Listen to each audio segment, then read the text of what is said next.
Hey y'all, welcome and welcome back to my channel. It's me, Kia Simone, and we are here to get into the love and lies of Love and Marriage Huntsville. Now, I know I'm a day late, prayerfully never a dollar short, so let's just get right into it. This episode was about as dry as that housewarming party, but there are some things to get into, because everybody full of this week, if you ask me. Let's just get into it. Before we do, please be sure to like, share, comment, and subscribe if you have not already. So the episode opens up where we left off last week, which is Tisha pulling up outside of Black, telling Marsau to come outside because she needs to talk to him about these rumors that Wanda done come to her woman to woman about. She starts to explain to him that my mama just confronted me with these pictures of somebody's back in somebody's hotel, and she says it's your back that's attached to your ass, and your ass was in that hotel. So, now I done told my mama go to hell, but was that true? Marsau is like, first of all, you know, what is your mama's issue? Like, she loves you. I know she raised you. I know you love your mama, but why is she always coming to you with this foolishness? And Tisha's like, well, I guess she just don't trust you. Marsau said, well, she ain't got to trust me. I ain't with her.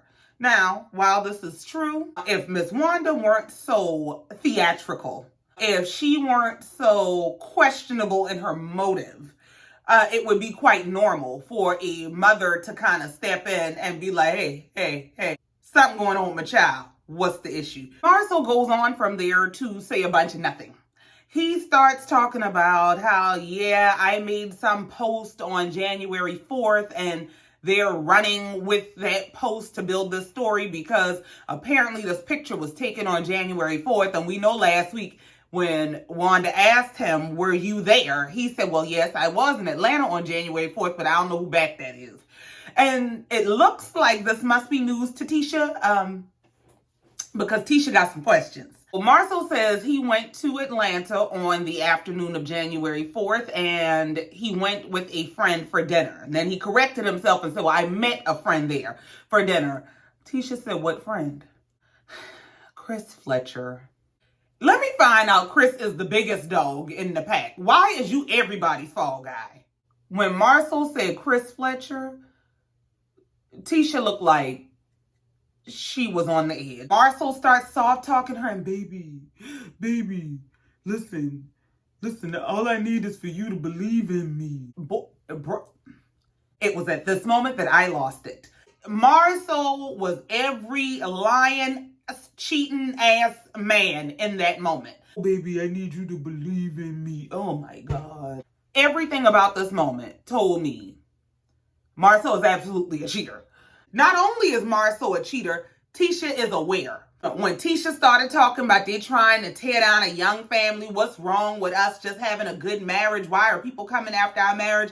And he started that tearing up and that one tear ran down his face and these motherfuckers.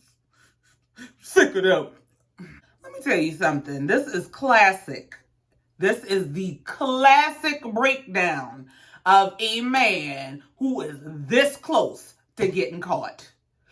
You are this close to getting caught. She is this close to leaving your ass, and she really does hold all the cards. So now I got to turn on the waterworks and stuff. I got to, baby, I need you to believe in me. All we got is each other. Long as you believe me, it don't matter what they out there saying. This is so typical. They start that crying and carrying on, and they want to take you to their granny grave. And I've been talking to my homeboy at work, and he give me the number to call the lady to, set up some sessions so I can do some therapy or something. Maybe what the issue is that he's not currently cheating or not supposed to be currently cheating, but he has definitely cheated in the past. And I believe Tisha is aware. And they have made a mutual conscious decision to overlook the issues of infidelity in the past. And they are this united front that is moving forward with a clean slate. But the issue with that is it's hard to keep those things in the past when you have very current, very relevant rumors that are popping up every day. That look Tisha had, That look said to me, this is a woman who knows what she knows, and she's on the edge of losing it because she's tired of playing this role. That's what I think Tisha's getting at all the time when she says, I'm not naive. I think she's very aware of what Marsau has done. I think the issue is they got 15 years of marriage, basically. That's a whole lot of business, assets, children, finances, a lot of intertwined things, because marriage is big, big business. It's hard to separate all of that. And so I think they made the decision that they were going to stay together for the greater good of the unit. What they're fighting more than anything is the ghost of their past. But because these rumors keep coming up, it's hard to really wash your hands of that, because I think Tisha halfway believes it, and kind of rightfully so. Of course, it's kind of heartstring pulling to see a man cry, but it just didn't feel that deep. I don't know. That's just what I was getting. I really did not get. He is so hurt that people think he's a cheater, because at no other moment on the show, on social media, when they go live and all those things, at no other moment has he been this adamant that, you know, he's faithful. He will literally let Tisha twirl in the wind, like he did on that last live where he just would not say, I'm not a cheater. You know, he'll let her twirl in the wind and look crazy. But now, when you know this woman on the edge of, I'm sick of this shit and I'm not about to play this game with you no more, now you're breaking down. Tisha starts to say, you know, why is it that people want you to be cheating just because Martell got caught? Marsau speared her away from that conversation quite quickly. No, not that. We're not talking about that. Because you know, Martell is 2 seconds from pulling evidence out, slamming it on the table, because he about tied with y'all. Moving on. So we move on to Kimmy and Maurice. They are about to get together with Martell to explain to him that he is not invited. Before they meet with him, we see them in the confessional, and they're talking about how they enjoyed their trip to Miami, and Maurice goes to take a bow. Bruh, you need to plan 5 to 10 more trips before you take any damn bows. When you just now started planning trips after the girl been crying on TV 2 years ago, but I just want to go on a damn vacation. Maurice, please, save it. So Martell finally arrives, and they, you know, make a bunch of BS small talk. They talking about the jackets he got on, the color on the floor. Man, just get to the bullshit. Okay. Maurice starts explaining that he's basically here to mediate this issue between Kimmy and Martell and facilitate Kimmy explaining to Martell why he's not invited. And Martell is taken aback as to why there's an issue, why we need a mediator or anything of the sort in the first place. But go ahead. Kimmy starts to explain, basically, because she gave this long, drawn out, but I'm sorry, Kimmy is full of bullshit explanation, where she is basically telling Martell that she thinks he's not the nicest when he's upset, and she really just wants to have a peaceful housewarming, which is why she's decided that it's probably best to not invite him. She doesn't want to be a catalyst to any disagreements between him and Mel. Kimmy's so full of shit, it don't make no sense. First of all, I rarely agree with Martell, but Martell was damn near dead to right. So when Martell starts to push back and says, well, you know, everybody can be not nice when they're mad, and a lot of the times when I have disagreements with people, I don't always start it. And she says, yeah, that's true. But, you know, the decisions that you made in your marriage, they have fallout, and that fallout doesn't always just affect you. Sometimes it affects other people.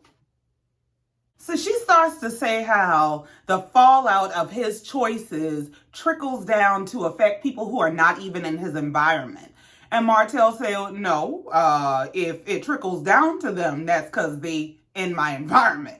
So Kimmy starts to say, well, you know, basically you're saying that anybody in your environment is fair game to, be subject to the fallout of your choices. And so that's why I keep people out of my environment. So Martell finally gets around to asking, what the hell did I do that prompted this? She goes into, when you commented on Marsaus Post and you tagged people, that was you promoting the negativity, and there's no longer a short conversation about it, Martell. Martell says, yes, I did comment on the post. Yes, that was promoting foolishness, but I also apologized immediately. And Kimmy is like, but you always apologize immediately, Martell. Martell said, but it was also just kind of humor, which is the same reason Marsaus posted the picture, which I think is a more of the offense than me just commenting, because Marsau posted this picture to prove a statement that Maurice made false. All I did was comment and chime in on it. So why am I the problem and not him? Kimmy starts to explain, basically, she wanted to sit down and talk with Martell to let Martell know how she felt about his participation in the post and how inappropriate it was, and that the post itself was inappropriate. And so she also had this conversation with Marsau, so she doesn't want him to feel like he's being singled out. Martell said, but I am being singled out. I mean, you don't have no problem with your husband who lied. You don't have no problem with your brother-in-law who posted the picture to prove your husband a liar, but you got a problem with me because I LOL'd. So Martell's pissed off. He started talking his trash about y'all enjoy Miss Melody, whatever her last name is now, and I'll talk to y'all another time. And Kimmy goes to try to, hug him, and he says, I dap you up, but I ain't feeling you like that, and I don't blame him. Like Martell said, and like I just said last week, the issue is Kimmy does not have permission to be angry at Maurice. She can't take it out on Maurice. And Marsau is his brother, so she has to take it out where she can, and that happens to be Martell. This was an absolute bullshit conversation. Moving on. We move on to see Destiny and Tiffany meeting at the trampoline park for Destiny's son to play. So, Tiffany, you just gonna make all the stops on your way out the village because you is getting kicked out all these damn enemies you consorting with. Hope you got all your stuff because you ain't going back to get nothing. You was out the village. So, Destiny started saying, at the Galentine's event, I don't know if it was just me because I had a lot going on that day, So, it could have been me, but I felt like that girl was just poking me. And Tiffany says, well, I feel like she was pretty quiet until you agitated her. Destiny said, well, we at the same place. And Tiffany goes, yeah, but there was a lot going on that night. So she said no. And she literally asked me the same question 3 or 4 times. And Tiffany seems to be a little bit scorned about Stormy and Mel's friendship, because she lets Destiny know, y'all used to say Mel was my bodyguard. I said, well, maybe Mel has a bodyguard now. You gonna get jumped on your way out the village. So Tiffany goes down the rabbit hole of asking Destiny how she feels about the relationship with Mel, and that she thinks Mel is just trying to cut negativity out of her life, and does she wish she would have reacted differently? Does she think they'll ever be friends again? Look, girl, don't nobody care. We don't care. I wish they would just leave each other alone. I don't want to hear nary another conversation about Destiny and Mel ain't friends. They done gone to the restaurant, about threw food at each other. It's over with, okay? Mel is out in the street telling people the girl lights about to get cut off, and she gave her $5,000-$6,000. It's done. It's done. It's done. Don't ask them nothing else, because y'all working my damn nerves. And of course, this triggers Destiny to be in the confessional talking about how Mel ghosted her, and you just leave ghosts where they are. But the more ironic thing is that she and Tiffany are developing a relationship that's authentic. Girl, we don't care. Literally, what is drawing the two of you together right now is exile. Destiny has been exiled from the village, and Tiffany is getting ready to be exiled from the village. And at this point, I'm sorry, I want some other substance than I don't have this friendship anymore. There has to be more. There has to be more. There has to be another dimension, other facets of Destiny that we can see other than she's gotten fired from being Mel's sidekick. So then Tiffany starts to suggest, maybe you all can do a girls trip. Girl, go to hell. Take a girls trip to hell. That's where you can go. Don't nobody give a damn about them taking no girls trip to try to revive this dead-ass friendship, okay? Please, please leave us alone. Tiffany starts talking about, me and Mel are going to Utah. And Destiny said, what the hell is in Utah? Tiffany starts explaining that she's going to be looking for her biological father and that all indicators point back to Utah, Alabama. You mean that the whole time they've been talking about this, I have been under the impression these people was going to get on a plane and land somewhere in the middle of the country in the state of Utah. This heifer been talking about taking us to the backwoods of Utah, Alabama this entire time. I'm just bye. Then we moved on to this house party from hell. This is absolutely staged. You mean to tell me that Jaylin's housewarming is attended by nothing but every A, B, and C member of the Love and Marriage Huntsville cast? So before anybody arrives, we see Jaylin, Kimmy, and Maurice sitting together talking. Kimmy is telling Jaylin how she invited some of everybody who likes him, and he's asking, well, when is the last time you saw these people? And she said, well, I saw everybody recently. I mean, it kind of went left, but I saw them. And Jaylin said, well, that don't make me feel good because why would I want them here all together if they just went left somewhere else the other day? And she, well, but they love you. They love you. He said, yeah, they loved me at the graduation that they tore up too. So what's your point? And this in and of itself, before we even get to any of the further foolishness, establishes that Kimmy is absolutely full of shit with that conversation she had with Martell. You will invite everybody else that is actively in conflict. These women were about to come to blows, and you will have all of them together at your son's housewarming. But Martell can't come. Kimmy even goes into explaining that she invited Wanda, and Jaylin looks afraid. And she's like, well, she loves you. And, and he's like, what the hell you mean? Like, she will fight at her grandchild's birthday party. What do you mean she loved me? What's going to stop her from fighting today? And she's like, well, regardless of what goes on in our world, it doesn't have to affect. No. Not by the standard you just told Martell. No, ma'am. This is bullshit. But speaking of, Kimmy don't have permission to tell her husband how she really feels. They get into another conversation before anybody gets there. So Jaylin starts to ask them where they are at in terms of the land that they have that they were working on developing and what is the plan for it. Maurice gives Kimmy this look that says, I am telling you what you want and how you feel, and don't give me any pushback. And he starts to explain that Kimmy wants a restaurant, like a place that you can eat, but a place that you can also rent out to have gatherings. Right, babe? And she's looking at Jaylin because you won't even look at your husband and tell him, no, that's not what I wanted. Like, maybe if that's what you want, we can come to an agreement about that, but that's not what I wanted. She looks at Jaylin and she's like, well, yeah, I guess that pretty much covers it. But, I didn't want the restaurant, but I guess we'll go with it. And Jaylin is like, yeah, so I can tell there's something not all the way right now. It seems a little bit tense. I don't know if I want to be in this. But it sounds like you wanted the restaurant. So what do you want?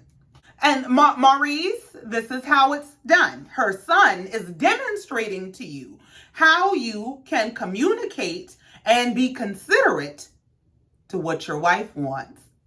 Yeah. Kimmy starts to explain what sounds like a totally different concept, which is a place to house after school tutoring and other things to kind of serve children.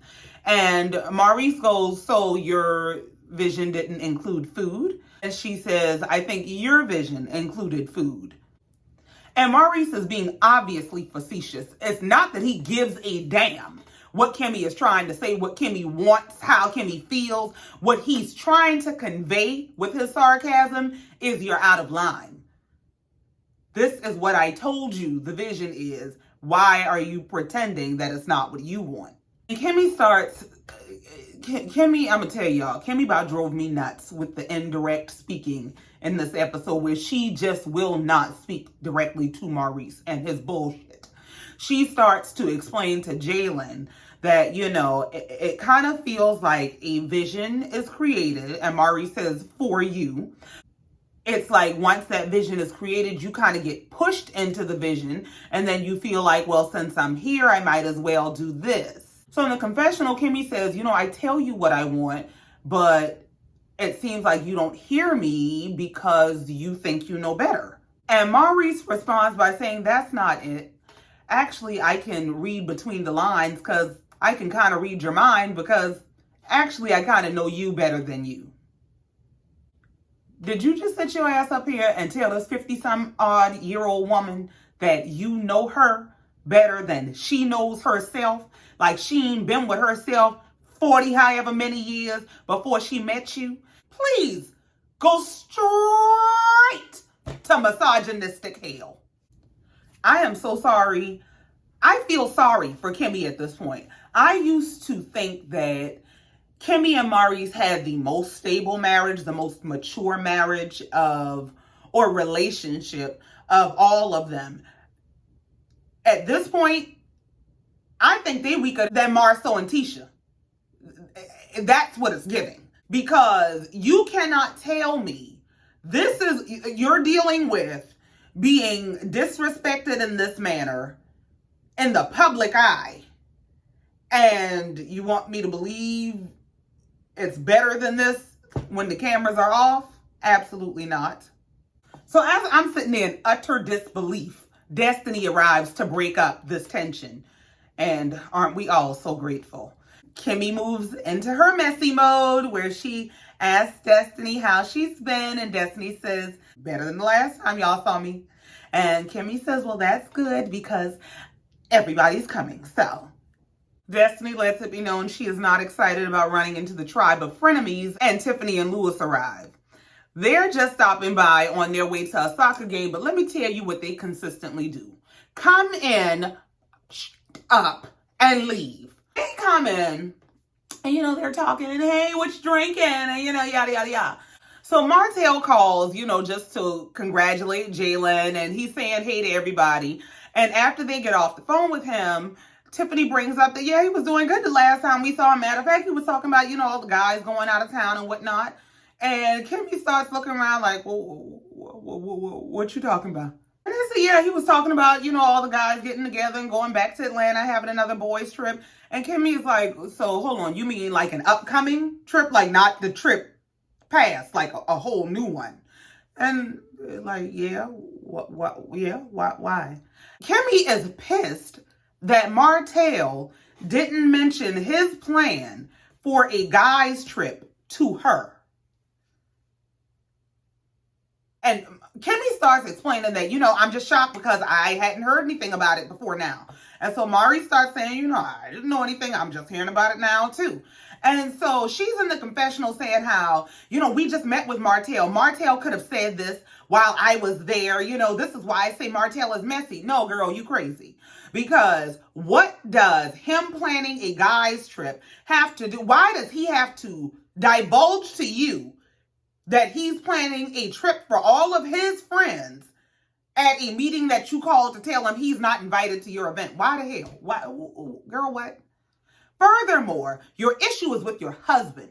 If you have an issue with not being made abreast of something, that's your husband's fault. The truth is, Martell ain't nobody's husband no more. So if he wants to plan trips, he does not have to ask permission. Your husband does. Now, Martell did say in his conversation with Maurice, there's something I'd like to talk to you about that I've been talking to Marsau about. And so, you know, she's like, well, he was just on the phone. Why didn't he say it while he was on the phone? This is messy. No. Your marriage is messy and your anger is misdirected. Let me tell you something. Kimmy can sit on this screen and pretend that she is so pulled together. Kimmy is terrified that Maurice is going to take his ass to Atlanta and do what Maurice does. That's why she is so upset. And I don't know what the true dynamic is in their marriage, but between the way he talked to her in that last episode and the obvious reservation she has with truthfully expressing herself to her husband, something is real wrong in that marriage. So now that Louis and Tiffany have dropped their bomb and get up, they on their way out. They got to go to their churn soccer game. And as they're going out, Mel, Stormy, and Stormy's husband, Courtney, are all coming in. Jaylin takes them on a tour of the house. And we see everybody sitting in this one room looking as uncomfortable as they possibly can. And Kimmy asked Destiny, if I asked you to come holler at me, would you come holler at me? And she said, yeah, you absolutely, anytime. And so she said, well, if I asked you to come holler at me and Stormy, would you do that? And she said, yeah, oh, okay, yeah, sure, yeah. This your son house, so if you want us to tear up in here, hey, that's up to you. But yeah, sure. So she asked Stormy if Stormy is willing to talk, and Stormy agrees. They go into a guest bedroom. And Kimmy, first of all, drives me nuts because she likes to start these meetings out like she's having a work meeting. These are not two staffers who are about to fight in the break room. And no. I just want to let you know, I asked you to come and talk, and you came with no hesitation, and the same for you. So thank you so much for that. Girl, look, what do you want? You don't invite me to this damn party with a bunch of people who don't like each other, don't look like y'all got no bunch of damn food, and now you want me to come in here and face off with this who I was about to drag by the back of her damn head the last time I saw her. Look, save your work voice. So Kimmy starts explaining how she feels like they both contributed to how the event went left, and that she wanted them to talk so that they could get back to a middle ground. And Stormy says, well, I don't have any problem starting. First of all, I don't feel like I know you well enough for us to have an issue. And because just before the event, we were texting me about sponsorships. So I was kind of taken aback because this is a person who was trying to do business with me, and now you're mocking me. First of all, Stormy conflated a bunch of points, but I ain't even going there. And so Destiny starts explaining, well, the way that you were coming at me with the, you don't want to do that. And, I was just speaking the same way because I speak hood too. Destiny, it is at this point in the conversation that you grabbed the wheel and turned left, okay? So Stormy said, who said it was hood? Destiny said, well, you were coming at me really sideways. She said, but you were too. Destiny responds to say, well, sweetie, I don't start stuff. I finish it. And Stormy goes, I'm not a sweetie. Don't call me that. Now, let me tell you. I see both sides of the coin. And I'm going to tell you why. One, sweetie is a term of endearment, right? When you are in a disagreement with someone, when you have tension with someone, when you have an issue with someone, you don't use terms of endearment. It comes across condescending, which is what Stormy ended up saying. But I also agree with Kimmy's point to Stormy. Now, Stormy's issue is don't call me sweetie. My name is Stormy. That's condescending. Tone is everything. And Kimmy says to Stormy, well, okay, yeah. Tone is everything. But by that same token, do you not recognize the change in your own tone? The thing with Stormy is, you can ask Stormy a question, she ain't gonna answer it. Kimmy asked her, did you feel like your tone changed? But don't call me sweetie. Okay. But the question was, are you aware that your own tone changed? But Stormy's not trying to hear that. Now, I get it because it can be condescending for somebody to sweetheart and love and baby and sweetie. Even if you have good intentions, your intention might be to communicate that I don't have no ill will. That might be what the term of endearment is, but that's not necessarily the way that it's always going to be received. Now, as they're having this whole exchange, Tisha and Marsau arrived looking like Diddy and Young Miami. What the hell did Tisha have on? With that damn bodysuit and the leather skirt and the thigh-high boots. She just knew she was coming on mail. That's what that outfit was about. Because, girl, to the housewoman. So this week, it's Tisha who ain't gonna speak. So Tisha comes in and, she's flipping her skirt to the side and things. And Mel is sitting right there. She walks straight past Mel. She just ain't gonna speak. Well, Marsau, we know Marsau ain't passing up a chance to speak to Mel. And so he goes over and he hugs her and says, hey. And Tisha goes over to Maurice just like Mel ain't there. So Tisha has Jaylin show her to the bathroom, and Maurice and Marsau decide they're going to address the elephant in the room and ask Mel if this is what y'all going to do. You and Tisha just ain't going to talk. Now, if we going by the same principles that I just dragged Mel by her wig bout, then the issue ain't Mel, because Mel was already there. Tisha came in and chose to not speak to that woman. So that don't have nothing to do with her. She's sitting there on her phone minding her business for once. And so Mel is sitting there playing just as dumb. Who didn't speak? Who ain't speaking? Who here? Because I didn't know. I didn't see a damn soul. And so they said, well, I see my boy in here. She said, who? Martell. She said, why would y'all be asking me about Martell? That's dumb. So Tisha comes back from the bathroom and, isn't it cold? And Marsau says, well, no, it's not really cold, but it's cold over here. And Tisha goes, no, it's hot. It's hot, hot, hot, because I'm in the room. Girl, Tisha don't know how to act with a home court advantage. This is giving very much, I have home court advantage. This is my nephew's house. So, I'm a pull rank on you. I ain't gonna speak. I'm hot. I'm hot. Girl. So Marsau starts, yeah, it's not awkward. It's not awkward at all that Mel isn't speaking. Like, why are you messing with that girl? The one time she being quiet, minding her business, she ain't working our damn nerves. You is just harassing that girl. Why wouldn't you leave her alone? And Mel and everybody else like her. This is an exercise in why you do not accept every invitation. You have to know when to hold them, when to fold them, when to walk, and when to run, okay? Know which invitations to accept and which to respectfully decline. So they are sitting around this absolutely boring housewarming, watching paint dry, and Wanda shows up. Now they had just started playing cards, finally found something to do, and here come Wanda, all excited because she see liquor. Wanda about to get juiced up and tear it down. Wanda said what she is specifically there for is to address them heifers who've been talking about her daughter. Since her daughter won't address them, she gonna address them. That's what she here for. So here goes the bullshit.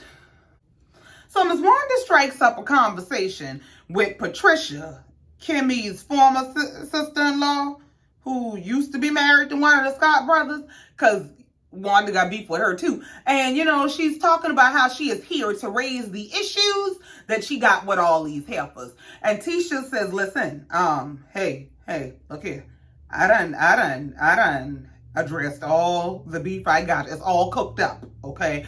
I don't need you to be addressing a damn soul on my behalf. I don't need these problems. And Wanda said, well, I don't give a damn how you feel. I'm about to get off my chest what I got to get off my chest. And if anybody think they gonna get into it with me, they can shake a bone and get the hell on. Well, Miss Wanda, respectfully, it should be you shaking a bone and getting the hell on, because you showed up at these people party ready to flip the tables and tear stuff up. But Tisha walked off like, you know what? I ain't got time. You have it. Wanda said, Kimmy, I'm starting with you first.